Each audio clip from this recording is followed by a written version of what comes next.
রবীন্দ্রনাথ ঠাকুরের ৮৬তম প্রয়াণ দিবসে শ্রদ্ধায় নত জোড়াসাঁকো ঠাকুরবাড়ি। কবিগুরুর স্মৃতি বিজড়িত এই ঐতিহাসিক প্রাঙ্গণে শনিবার দিনভর ছিল স্মরণ, শ্রদ্ধা ও সাংস্কৃতিক অনুষ্ঠানের আবহ।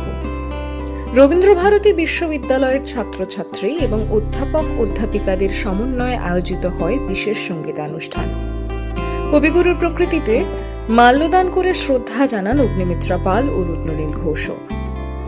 ১৯৪১ সালের ৭ই আগস্ট জোড়াসাঁকোর ঠাকুরবাড়িতেই শেষ নিঃশ্বাস ত্যাগ করেছিলেন রবীন্দ্রনাথ ঠাকুর। সেই দিনটিকে স্মরণ করেই প্রতি বছর পালিত হয় কবিগুরুর প্রয়াণ দিবস।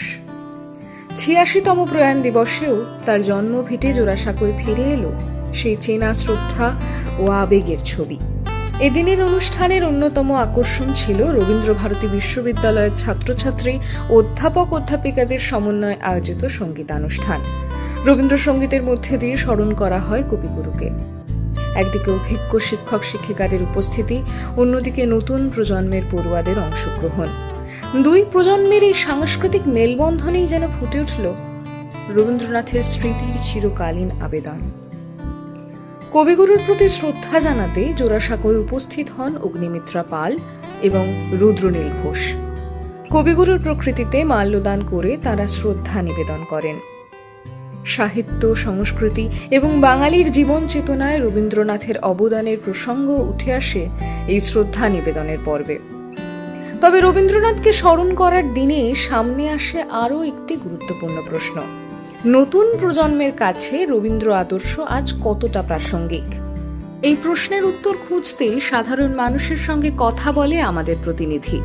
বর্তমান সময় যখন মোবাইল, সামাজিক মাধ্যম এবং দ্রুত পরিবর্তনশীল জীবনযাত্রা তরুণ প্রজন্মের দৈনন্দিন জীবনের বড় অংশ হয়ে উঠেছে, তখন রবীন্দ্রনাথের মানবতাবাদ, স্বাধীন চিন্তা, প্রকৃতিপ্রেম, শিক্ষা ভাবনা এবং অসাম্প্রদায়িকতার আদর্শ কতটা জায়গা করে নিতে পারছে, সেই প্রশ্নই উঠে আসে। সাধারণ মানুষের বক্তব্যে উঠে আসে ভিন্ন ভিন্ন মত। অনেকের মতে সময় বদলালেও রবীন্দ্রনাথের চিন্তার প্রাসঙ্গিকতা কমেনি, বরং বর্তমান সমাজে বিভাজন, অসহিষ্ণুতা এবং মূল্যবোধের সংকটের সময় তার মানবিকতার দর্শন আরো বেশি করে মনে রাখা প্রয়োজন। অন্যদিকে কেউ কেউ মনে করেন নতুন প্রজন্মের কাছে রবীন্দ্রনাথকে পৌঁছে দিতে হলে শুধু আনুষ্ঠানিকভাবে তার জন্ম ও প্রয়াণ দিবস পালন করলেই হবে না, তার লেখা ও ভাবনাকে বর্তমান সময়ের সঙ্গে যুক্ত করে নতুনভাবে উপস্থাপন করতে হবে। বিশেষত তরুণ প্রজন্মের কাছে রবীন্দ্রনাথকে কতটা সহজভাবে পৌঁছে দেওয়া যায়, সেই প্রশ্নও গুরুত্বপূর্ণ। রবীন্দ্রসঙ্গীত বা কবিতা শুধুমাত্র আনুষ্ঠানিক কেন্দ্রিক না হয়ে যদি দৈনন্দিন জীবন, শিক্ষা এবং সামাজিক ভাবনার সঙ্গে যুক্ত হয়, তবেই তার আদর্শ নতুন প্রজন্মের মধ্যে আরও গভীরভাবে প্রভাব ফেলতে পারবে বলে মত অনেকের। জোড়াসাঁকোর ঠাকুরবাড়ি এই প্রশ্নেরই এক জীবন্ত উত্তর। যে বাড়ি থেকে বাংলা সাহিত্য ও সংস্কৃতির এক নতুন যুগের সূচনা হয়েছিল, সেখানেই আজও প্রজন্মের পর প্রজন্ম রবীন্দ্রনাথকে স্মরণ করতে আসে। ছাত্রছাত্রীদের কণ্ঠে রবীন্দ্রসঙ্গীত এবং শিক্ষকদের সঙ্গে তাদের সাংস্কৃতিক অংশগ্রহণ যেন এই উত্তরাধিকার বহন করে চলারই এক প্রতীক।